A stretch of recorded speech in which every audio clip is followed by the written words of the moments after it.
walking in the streets of Hanoi, Vietnam, basically in the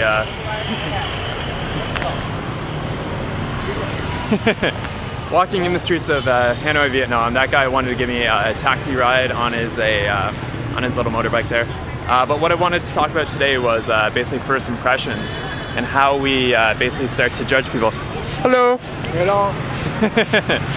And so basically how we first start to judge people for what they're doing, and basically seeking first to understand why they're in that situation before we start to pass judgment or criticism on why they're doing it.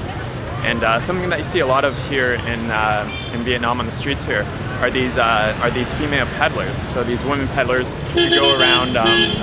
I'll get some video of them soon, but where are they? But basically what they do is they walk around with different types of fruits and vegetables and stuff like that, and they will try to sell it to you, like basically right on the street. Sometimes they can be a little bit forceful, and just by basically their methods of trying to sell it to you. And I guess some tourists would probably be really turned off by that. At first, stuff like that doesn't really bother me, but I just kind of, it's just like one of those things where it's just kind of gives you that like yucky feeling, right? Where you just kind of feel like, ugh. And I guess, I just kind of thought that I didn't really know what they're doing. Obviously I knew that they're selling crap, but I didn't really know the type of situation that they're in. Anyways, yesterday my friend and I, we went to the Women's Museum here in Vietnam, which I highly recommend that you guys check out. And if you're ever in Vietnam, it's really eye-opening. Anyways, what I learned from there is that these female peddlers are actually, they live in basically the villages around Hanoi in Vietnam. They don't actually live here in Hanoi. So they, what these women do is they actually leave their homes typically around 10 to 12 days at a time. And they come into Hanoi, will live here in a boarding house where they pay about 35 cents per night, living with 10 other people in a house, and which I'm sure is probably tiny, right? And so they come in here, and what they do is they typically start work 2:30 in the morning to about 4 a.m. in the morning, something like that is when they start work. They go to the market, they buy everything that they're going to need for the day, and then they basically they go out and sell everything that they have, and when they stop work is when they're sold out of everything. So typically they work till about 5 or 7 o'clock at night, and typically what they said is that within the 10 to 12 days that they're working, they will make enough, they'll bring $20 home. $20. The average household income for basically the people that live in the villages in Vietnam is around $60 to $70 a year. That's for someone who's raising pigs. So I mean, I'm sure even some farmers get paid less than that, which is absolutely crazy. So for just under 2 weeks, oh, here's one right here. So they go around, they walk with those things. She didn't really have any fruit or anything like that, but a lot of them are fruit and vegetables. And so they basically walk around peddling, selling everything to tourists as well as to basically the locals as well. And so what they're doing is just obviously making money for their family, because they just can't make any money where they live in their villages, right? So they come in here away from their family. Like many of them are women as well, right?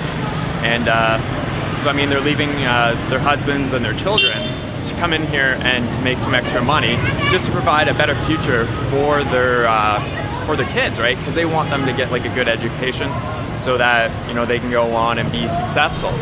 And so when you first really start to understand why these people are doing these things, kind of their actions don't seem as annoying as they once were. So typically, when they come up to you, kind of the idea is that these peddlers, they see the tourists as basically an ATM machine, because we have a lot of money, so they can come up to us, rip us off, overcharge us for whatever they're selling, and then they're going to go away, and feel good about ripping us off. But really, all they're just trying to do is provide for their family.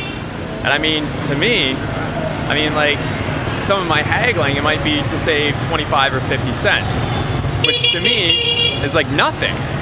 But I mean, to them, that's 3 to 4% of their 2-week income, which is absolutely crazy to me in my head, right? Like, I just think, like, why am I haggling them for an extra 25 or 50 cents when that person needs it so much more than I do, just to provide their kids with like basic education? It's absolutely crazy. And so I just wanted to kind of do this video just because, like, when I went to the museum yesterday, I just kind of learned, I'm like, oh my god, like, when I first, learned about these people, like, I just thought that they're just trying to rip me off. But when you finally actually really understand what they're doing, it's like, wow, they're, making huge sacrifices just to make a few dollars just to provide for their families. It's absolutely insane.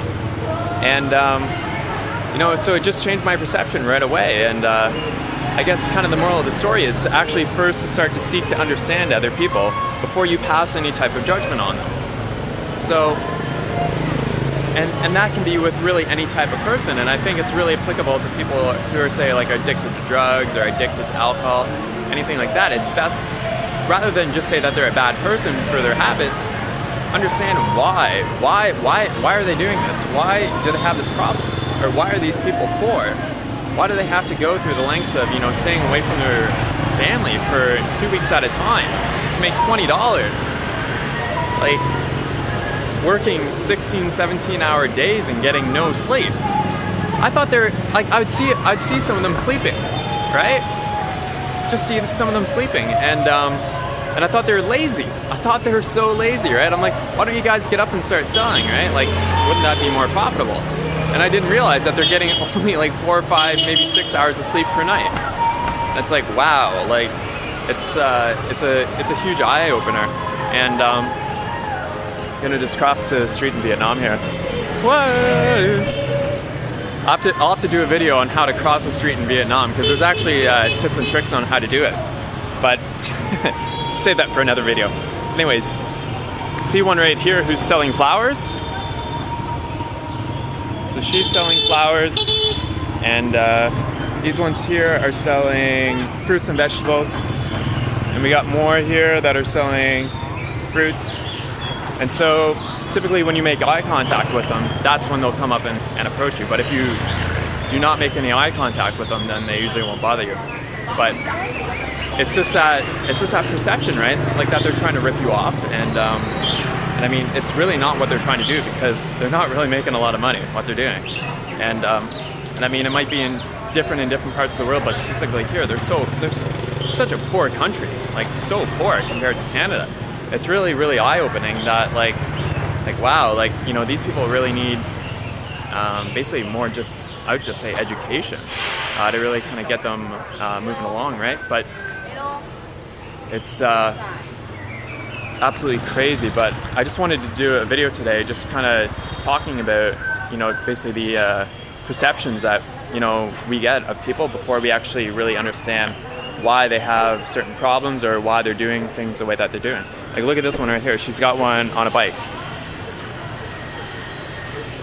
Just pushing her bike along and just selling it. I think it's really, really cool what they're doing now. The more and more that I learn about it, the more and more cooler I think that it is, right? And the more kind of compassion and I feel towards them. But I guess that's really kind of the moral of the story for today, is really just to kind of understand why people are doing the things that they're doing before you really pass judgment. Anyways, I'm gonna head back to the hostel, get a little shower, maybe to do a little running, and we'll catch you guys soon. Bye.